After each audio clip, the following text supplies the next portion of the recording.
Sound check.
Hey, good evening, everybody. My name is Dr. Nathan Thompson with the Wellness Way Yorkville. Happy Monday, guys. It's good to see you. Hope you guys had a great weekend, rejuvenating weekend to be able to get all of your new yard work done and all the things that you wanted to get done over the weekend.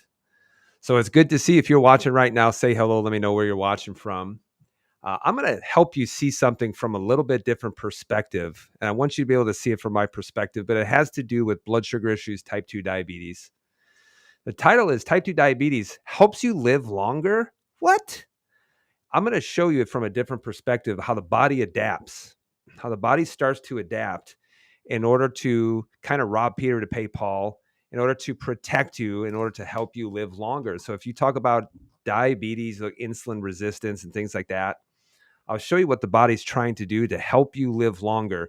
Doesn't mean that you keep it around for a long period of time, but your body's trying to send you a warning sign that you need to start to change your behavior and start to do some things a little bit different. So if you are watching right now on YouTube, on Facebook, also on the Rumble platform, we're streaming live. I won't be able to see the comments, but go ahead and say hello. Let me know where you're watching from. I always appreciate that. So type 2 diabetes helps you live longer. That's some crazy, crazy stuff.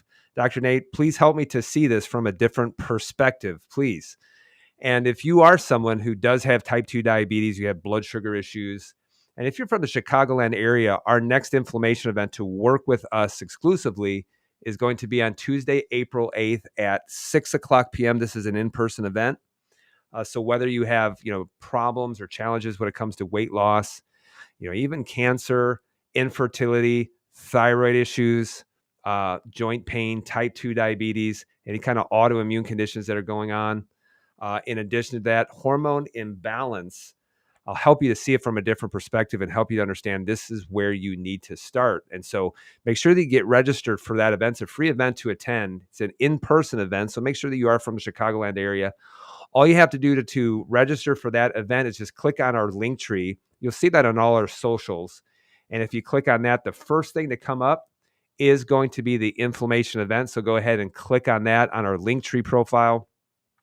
And it'll take you about 60 seconds to get registered. And you can register up to 4 people. The only thing that we ask is when you register for it, please make sure that you're committed to being at that event. Now, in addition to that, we have a new challenge that's going to be starting tomorrow, which is going to be, I believe, April 1st. And our new challenge alert is the Untox Challenge. Well, what do you mean about the Untox Challenge? Well, a lot of people talk about detoxification. Yes, it is important. No toxins are not stored in your liver. Toxins are metabolized in your liver, as well as a woman's hormones, especially when you're talking about her fertility hormones. And so the Wellness Way came up with a pretty unique idea. Rather than talk about detoxification, talk about instead of just not needing it. So that's why the Untox Challenge is such a brilliant, brilliant idea. We'll be taking a part of that as well. And so the whole idea is, what do you need to do in order to remove toxins from your life, whether that's in your food, whether that's in your personal care products, whether that's in your home. um, no matter where they're at, is there's always going to be a benefit with not putting any kind of undue stress on the body and on the liver by having them get rid of it. I run into so many women, especially, who just have overburdened livers. There's a lot of reason why that's happening, but they have problems, with uterine fibroids, endometriosis. I mean, there's a lot of different issues. That really is a problem with your hormone metabolism, not necessarily production. And the doctors are never going to measure this, on a blood test, which is why it needs to be tested within the urine in order to see how the body is metabolizing certain hormones.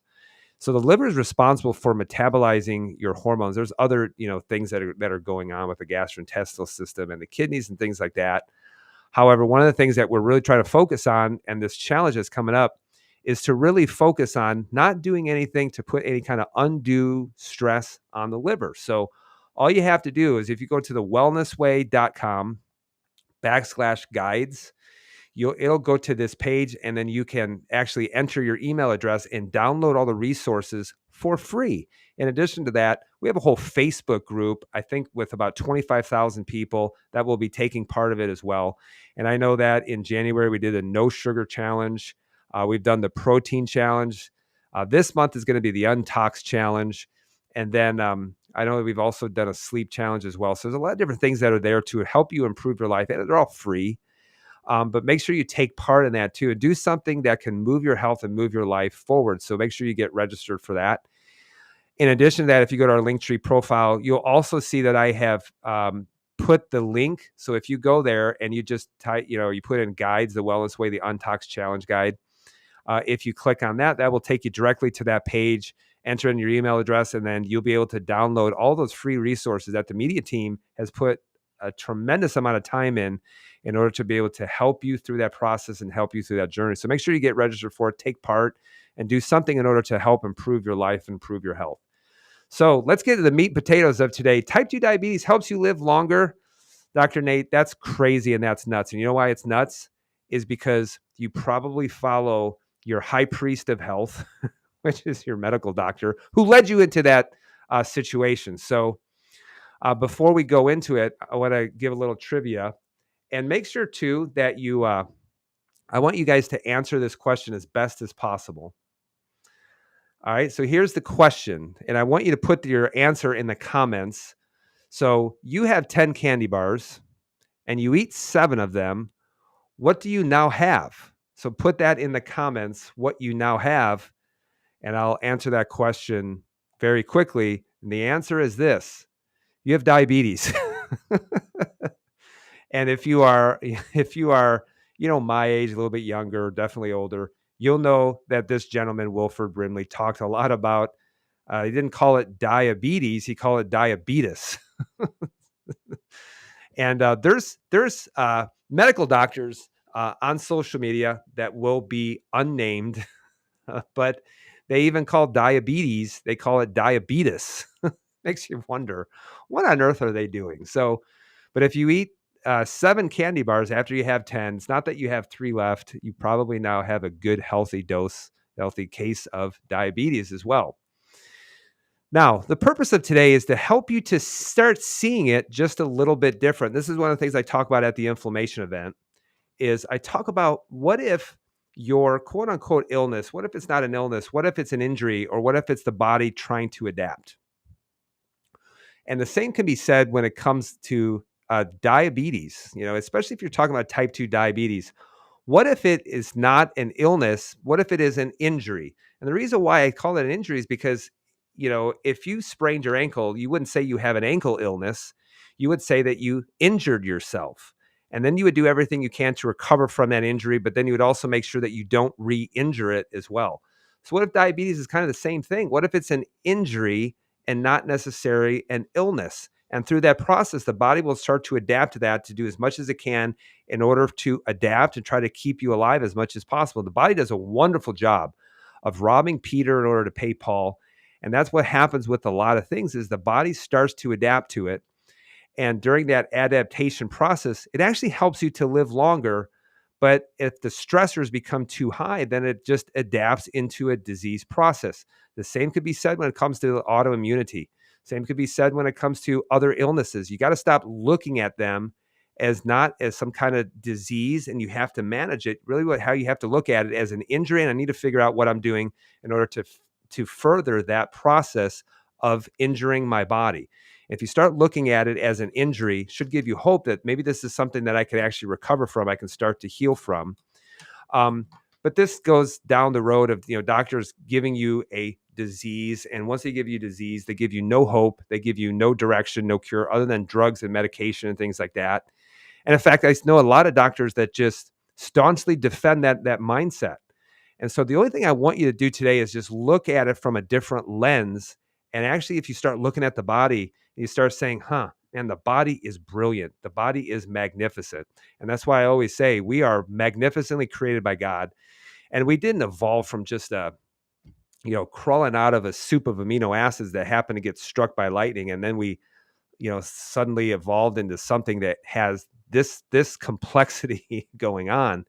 And that's why when you look at certain illnesses, you have to look at the body as smart, that the body is trying to adapt, and you have to look at it from a different perspective. Have we had people recover from type 2 diabetes? The answer is yes. I can't say that I cured them because I didn't, because it was 100% their responsibility to start doing the right things.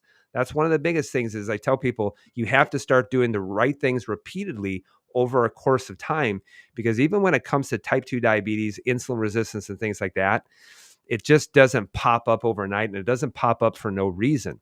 So you have to start looking at it as an injury and not necessarily as an illness.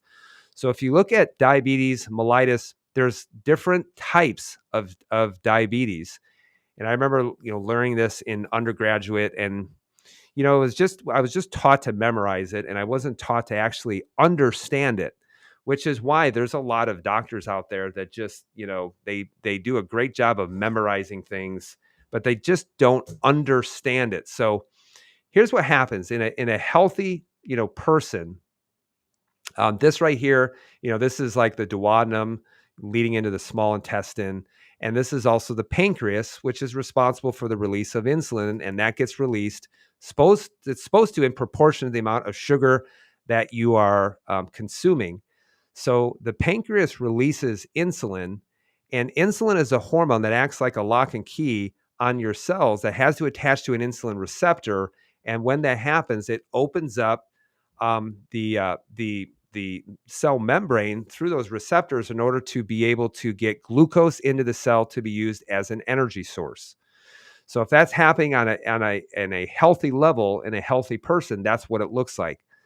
Now, if you look at type 1 diabetes, which is an autoimmune condition, and it's also a condition that's rapidly going up. You're seeing in young adults. You're also seeing it in adults, which is just weird.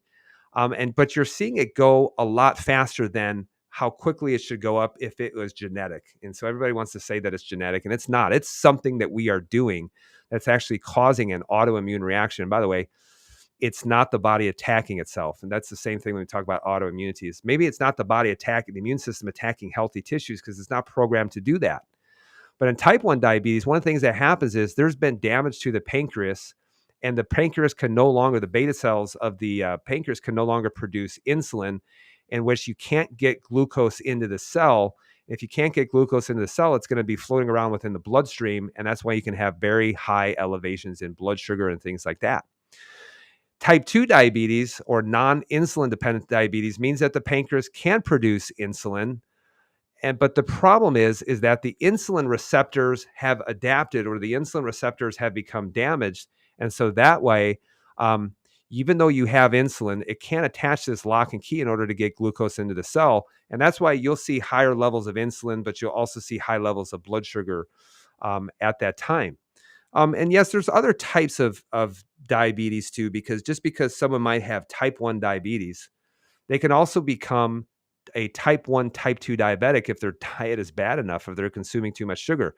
In fact, this happens in a lot of type 1 diabetics. They're like, well, I can eat whatever I want to as long as I just take my insulin. but then they end up eating a lot of sugar. And as a result, the body stop responding to insulin as a result. And I've even seen people with pancreatic injury due to surgeries in which there's damage to the pancreas that's caused by the surgery, and they can't release enough insulin at that point. So there's different types of diabetes that can take place. But the biggest type that you're going to see in a lot of people is going to be type 2 diabetes, in which they just aren't responding to insulin the way that they're supposed to, just because there's such a high level of sugar, high level of insulin within the body, and the body will start to adapt to that. Okay. Now you'll see over here to the right, you'll see Gymnema, you'll see Golden Seal. What do you mean by that, Dr. Nate? Please don't run off and get it if you're not willing to change your lifestyle. But one of the things I've done with people when they've had, type 1 diabetes, Gymnema can actually do a very good job, not only helping with blood sugar control, but it also can help with some pancreatic regeneration. So it can help some of those, the beta cells to start to regenerate a little bit. And I've actually have seen that happen clinically. But then you also have Golden Seal, which is just helping with the ability of the body to get sugar into the cells. And it kind of works like metformin. But if you if you look at metformin on WebMD and look at some of the ratings, you will see that one of the number one side effects is just explosive diarrhea. And Golden Seal for us, because has a high amount of berberine, so does Oregon grape. It just doesn't cause that, especially. And there's other reasons why someone should be on Golden Seal or berberine, especially if they're carrying infection within the gastrointestinal system. But yes, there are some medicinal herbs that can help to help with those things while a person is actually changing their lifestyle. But just understand that there's different types of diabetes that's taken place. There's, you have type 1, you have type 2. Then you also have people who are type 2 and type 1 at the same time. Going into Gymnema, if you look at this and you go to if you go to the Journal of Clinical Nutrition, or this is in Nutrients Journal, and this is about 5 years ago, they said consuming Gymnema reduces the desire for high sugar sweet foods. And yes, there are people who just have massive, massive sugar cravings. But if you take a little bit of Gymnema, you swish it around, your tongue, your mouth for a couple of seconds and swallow it. I am not kidding you. You will not be able to taste anything sweet for 3 to 4 hours after that. In fact, anything sweet you eat will taste like cardboard. It just tastes awful. And that actually can be kind of one of those things in order to help people with some of their sugar cravings, is just make it taste like garbage, and then you're just not going to be craving it as much. So this is something, yes, that you can use as kind of a hack, especially if you're someone who has a hard time streaming down your sugars because you have such immense sugar cravings. But this is the reason why the body starts to adapt to this, or why people start to become insulin resistant. I want you to remember this. The body's not messing up. The body's not making a mistake. But this comes from the Journal of Nutritional Biochemistry. And this is from about 19, 20 years ago. And they said this: mechanisms of high glucose induced apoptosis and its relationship to diabetic complications. Now, listen to what they say in the abstract. Cellular responses to high glucose are numerous and varied, but ultimately result in functional changes and often cell death. Okay. So, changes that take place with having a very high sugar environment within the cells is going to be cell death. So, I want you to think of this. Sugar is we use that for energy, or glucose, we use it for energy, but it also can cause a lot of oxidative damage to the cells. And so if the body is bringing in all of the sugar that you're consuming and it's taking it into the cell, which initially it will do that, a high amount of sugar can produce a lot of oxidative damage on the body. And so if you keep doing that, maybe what the body is saying, hey, we're going to start changing our reception to insulin and make it a little bit harder, because we don't want to take all this sugar into our cells just because of the oxidative damage that it's actually going to cause. Think about this. Maybe insulin resistance and type 2 diabetes is a protective mechanism to actually preserve your cells. Maybe it's a protective mechanism to preserve your cells. And yes, short term is preserving your cells, but yeah, there's going to be a long-term consequence, which is why I say that with a lot of other things. I'll ask this at the inflammation talk, and I'll say this: hey, is high blood pressure good or bad? And everyone says, oh, it's bad. And I say, okay, well, let me give you a scenario. Let's say that you walk outside and you come in face-to-face contact with a grizzly bear. What is going to happen to your blood pressure? Is it going to go up? Yep, it has to. Because at that point, you have to go into fight or flight mode in order for your heart to beat harder, in order to drive, in order to get oxygen to your tissues, nutrients to your tissues. You'll have a ton of stress hormones start to mobilize sugars. And the whole point is for you to be able to outrun that bear. So is high blood pressure always bad? Nope, not at all. And that's what the body does in order to adapt to try to keep you alive. And it's a perfect response when a bear is chasing you. But what happens is if the bear never stops chasing you, literally or figuratively, then there's going to be a long-term consequence with doing that. But now think of this. What if as soon as you just got away from the bear, just ran away from the bear, ran up a tree, bear decides he's not interested, he's just going to walk away. And then your primary care physician comes up and says, hey, come on down. Let's do some blood work. Let's test your blood sugars. Let's look at your blood pressure. Let's look at all of that. And they're all just really wonky and they're through the roof. And your doctor said, yep, you need to go on, some diabetes medication. You need to go on Jardiance. You need to go on metformin. You need to go on a blood pressure medication. You need to go all that. And if the doctor said that without any context as far as why that was happening, you'd look at your doctor and you would say, please get off of your electronic health record and please look at me and help me to explain this. This needs to be more than a 5-minute visit. And so you need to look at it in context and look at it. Maybe the body is adapting. And that's how I actually look at blood work and how I'm looking at is saying, if the body is adapting, what is it trying to do right now? And so maybe insulin resistance and type 2 diabetes is the body's way of trying to protect yourself, of saying, we're not going to put all the sugar into our cells because it's just going to create a lot of oxidative damage. And eventually it's just going to cause death to our cells. And the body has to make a decision. Do I want to die now or do I want to die later? And if you look at how the body adapts, it's always going to say, let's protect you now, even if there's going to be a long-term consequence. But wait, there is more to the story. Okay. There's more to the story. And the reason why I say this is this. There's one organ system that doesn't need insulin receptors in order to take in sugar. Does anybody know what organ system doesn't require insulin receptors in order to take glucose into the cell, or doesn't require insulin? One organ system that does that. And you know what organ system that is? Your nerve system. It's your nerve system. And think about when you have elevated blood sugars, what's the organ system that gets affected first and gets affected the most? It's the nerve system, which is why you probably have heard of diabetic neuropathy. And the reason why is that the nerve system will take in all of that sugar and it will create a lot of oxidative damage. And that's why you'll see diabetic neuropathy as one of the complications of diabetes, because the nerve system doesn't become insulin resistant. This is why you'll also see vision changes, especially changes within the optic nerve. You can also have some symptoms of restless leg syndrome. And this is also why it will cause brain atrophy. The Journal of Neurology actually said this. They said, if your A1C is running at 5.4 or over, it's going to start causing an accelerated rate of brain atrophy. And this is why you do want to keep your blood sugars as low as possible. And in fact, if you look at the Journal of Neurology from about 11 years ago, they said this: association of type 2 diabetes with brain atrophy and cognitive impairment. In fact, you look at people with diabetes, you've probably heard before, diabetes brain. And if you're running elevated blood sugars, one of the things that will happen is it will cause a lot of neurological damage, especially to the brain and things like that. So if you have your labs, and these are labs that we run pretty standard on a lot of people. But if you look at labs, here's what you really need to pay attention to when you're talking about your blood sugars and things like that.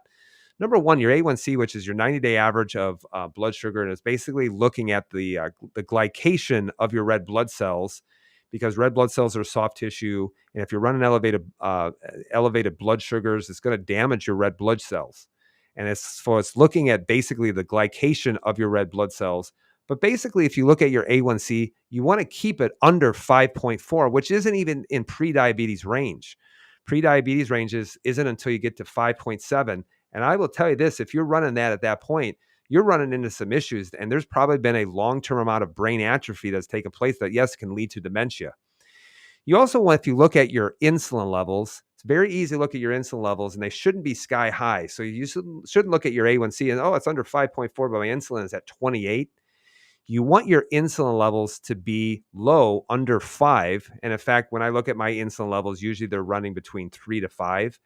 And one of the things that's actually is showing your insulin levels is basically it kind of correlates with how much sugar you're consuming. So you don't want to be consuming a ton of sugar. You want to keep your insulin levels under 5, and then match it to see how it's keeping your blood sugar levels under control. And this is one of the things that you can see if you are becoming insulin resistant or not. Another thing too that I would say is your fasting blood glucose. So if you go in and get your blood markers done, and you should be fasting and get your labs done in the morning, your fasting glucose really should be under 85. And in fact, if your fasting glucose is at 100, 105, 110, I will actually say this: it's very hard for you to be able to lose weight. So you want your fasting glucose to be under 85. Then you want your triglycerides to really be in the double digits. All right. If you see your triglycerides and they're at 150, 160, it just means I'm over consuming way too much food. I'm consuming way too much sugar, and my liver is packaging those things up and it's sending it into fat storage. Triglycerides are a good way in order to see if you are just way overeating or not. You should have it in the double digits. If you look at this person here, this person is a type 2 diabetic. Their hemoglobin A1C is 9.5. Their fasting insulin is at 39. So they're extremely insulin resistant, high triglycerides. You can tell they're probably not exercising at all because they have very low HDL, high LDL, and a high cholesterol to HDL ratio. So they're just HDL is very, very low, and they're probably not doing any kind of exercise or anything like that. So you look at this blood work, and I would say your body is screaming, and it's trying to give you clues to start listening and to do something in order to start changing your life. Just remember this, guys. Your body doesn't make mistakes. You have to understand that. The reason why I say that is because, I had a gentleman who I've been working with remotely. He lives on the East Coast, and he was diagnosed with Graves' disease. And that's an autoimmune reaction. I won't even go into what drove that autoimmune reaction, because one of the things that made him a lot worse was the COV, et cetera, jibby jab. That's what just kind of bowled him over. But the body is trying to adapt to help you live longer, but it can adapt into a disease process. Now, if you fast forward a year of working with him, joint pain massively down, and his circulating antibodies for Graves' disease has gone down to normal, and he's off of his medication that the doctor wanted him to be on for the rest of your life. Now, here's what I have a problem with. If someone actually gets better and they're able to go off of medications, doctors are up in arms that that's happening. And rather than say, hey, congratulations, I want to know what you did. Tell me exactly what you did so I can help more people. But I've never had a doctor call me up and say, I want to know what you're doing because I want to help people. Yes, I have some doctors who pretended that they wanted to. And then when you test them and they're just as sick, and then you tell them what they need to do, and then they end up quitting, giving up, and going back to their, beloved religion, medicine. But this individual has been able to go off of medication, which is actually really good. I think that's amazing and that's awesome. But I don't have people, trying to, my phone ringing off the hook or trying to bowl down my door, trying to figure out, what that is. And in fact, I would get more outraged than anything else that someone was actually able to heal from it. And so if the body doesn't make mistakes, then you have to ask the question, all right, then what's it doing in order to go into heart disease? Or even what about cancer? Because I will actually say this, cancer is a protective mechanism. You have a really bad environment. The first thing that happens is the tissue has to adapt, and it will adapt into, like a callus which is what you would call, large intestinal polyps. If you have excessive reflux, you'll see Barrett's esophagus, and that's just the tissue trying to adapt to the environment that you're putting it into. Same thing with autoimmunity. Is the immune system really attacking itself? I mean, what was the switch that now the immune system decided it was going to start to attack healthy tissues? And why did it happen at 35 years of age and it didn't, but everything was fine at 30 years of age? What was the switch that was flipped? Same thing when you talk about diabetes, even type 1, which is autoimmune, type 2.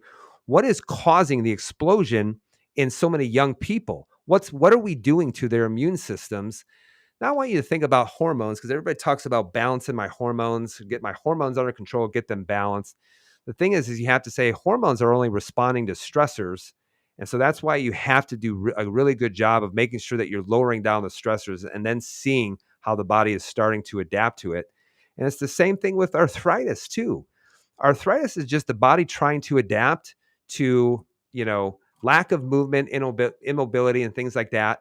And you just have to start looking at it from a different perspective. So maybe if you have abnormal blood work, maybe your body is giving you a warning that change needs to happen. Maybe your body is trying to give you a warning signal that says you need to start changing your behavior. You can't continue to live this way. Not only that, but you can't keep covering it up with more and more medications, because if you keep doing that, then the only thing that happens is that, yes, you may live longer, but you're just going to live longer in a sick, decaying house, which is what a lot of people are today, is that we're living longer than ever before, but now we're living sicker longer than ever before. But my question to you is this: are you listening? Are you listening to your body giving you the warning signals or the warning signs? Or are you just keep doing what you're doing because somehow medicine's going to find some kind of cure? And I'm going to tell you something, it's not. It's not going to find a cure. Okay. So, what do I do? Dr. Nate, I have issues with my blood sugar. What on earth do I need to do? Well, here's where I would do is that number one, start by lowering your sugar intake. Well, I don't eat very much sugar. Well, rephrase that as carbohydrate intake and look how many carbohydrates you are taking into your body, because this just isn't like a sugar cookie. This is anything that can turn to sugar, which can also include breads and pastas, rice and things like that. Number two, what you need to start doing too is you need to start moving more, a lot more.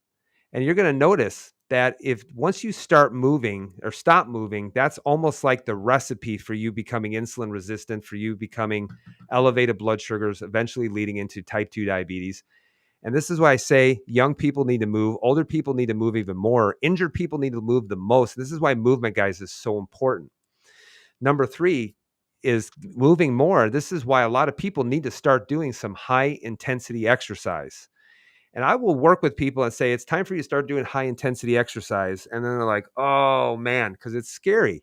Because a lot of people don't like to push themselves, and experience a little bit of uncomfortability, a little bit of pain of doing high intensity exercise. But another form of high intensity exercise is at least get into weight training. The reason why is that as people get older, they stop moving, they start losing muscle mass, which is muscle does not become insulin resistant. It doesn't become insulin resistant. The more muscle mass that you can keep or more muscle mass that you can put on as you get older, it's only going to help you. And yes, there are things that you can be taking like berberines, Oregon grape, golden seal, and then gymnema, which is just going to slow the absorption of sugars across the intestinal lining. Helps with little regeneration of certain cells within your pancreas that's producing insulin. But guys, all doing that should be done in conjunction with you doing things in order to help reverse insulin resistance, type 2 diabetes, and things like that. So that's just a recipe for one of the things that you need to do in order to start taking control of your life, taking control of your health, rather than look at your doctor and be like, what medication do I need to be on? And in fact, you'll see if you go on Linktree, I have so many resources for you. Please take advantage of them. And you'll see that there's a free download, the Wellness Way No Sugar Nutrition Guide, which is a wonderful guide. And you'll see that in the Wellness Way, we've done so much to give you so many free things. There's the Wellness Way No Sugar Guide, which is there's even a companion book that you can do. And guys, I tell people you could really do this on your own. You don't need me as a cheerleader, but if you go on to you'll click on there and you'll see the Wellness Way store, and you'll be able to order all of those different things, especially the Wellness Way No Sugar Guide. And it's a whole book, I mean, in detail as far as what you need to do. So there's so many free resources. There's so many free guides. There's even an exercise book on our Linktree profile. And we're trying to help you guys out as much as possible. So the only thing that I ask you to do is just please do it. Please do it. And guys, if you don't know where to start and you're like, but where do I need to start? Or maybe I just need to start with getting testing. Tuesday, April 8th is the time to show up at our office if you're from the Chicagoland area for our next upcoming inflammation event. Space is limited for this, and when they're gone, they're gone. You'll have to wait for the next one. And so this is an in-person event, but if you're someone who struggles with weight loss resistance or immune system issues like cancer, hormone issues, infertility, hormone issues, thyroid disease, chronic inflammation leading to arthritis pain, type 2 diabetes, any kind of autoimmune condition. And if you understand, we're not trying to treat it. And I tell people this: stop trying to treat disease and start building health. It's one of the biggest things, but you'll understand this if you register for the inflammation event that's going to be Tuesday, April 8th at our office, 6:00 p.m. If you're from the Chicagoland area, make sure you click on that link tree in order to get registered for it. It's free to attend. Take you about 30 seconds to get registered for that. I'll have a member of my staff reach out to you just to confirm your attendance later on at that event. So make sure you get registered for that. And then our new challenge that starts tomorrow, the Untox Challenge.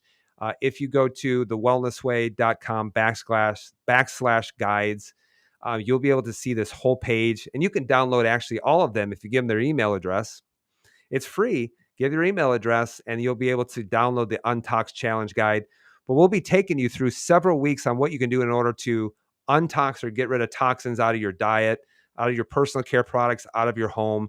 Because one of the biggest things, the easiest things to do is just not fill up your toxic bucket. So make sure that you go over there and just, if you go on Linktree, you'll be able to find that link to be able to get registered for that. The challenge starts tomorrow. And in fact, there's a whole Facebook group too that you can take part in and ask questions. Doctors will answer those questions for you. There's over 25,000 people within that group.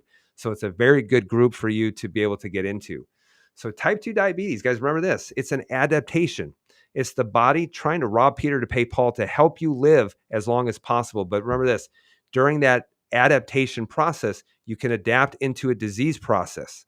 It's not to say that that the body is never going to go into a disease process, but it will try to adapt as long as possible until finally it can no longer adapt. So the idea is to start lowering down the reasons why your body is trying to adapt and start building health rather than trying to treat disease all the time. So guys, I hope this helps out. Please share this video with other people who need to hear this. And also, if you don't follow us, please make sure that you follow us. I'll be going live next week on Monday. I don't have a topic yet. Might be a question and answer. Who knows? But if you have a topic suggestion, please make sure you reach out to me, private message me, direct message me, or just leave a comment on this live video, and I will certainly consider it. So guys, just remember is that a lot of people, you don't need as much sugar as what you're probably consuming. So work on doing that in order to help preserve your health, to help preserve your life, and give you a rich, healthy, abundant life, not only for yourself, but for those people who want you around as long as possible and who love you and who care for you. So guys, thank you so much for watching. I appreciate all of you. I love all of you. As I always say, be well and always remember who you are. We'll talk to you guys next week.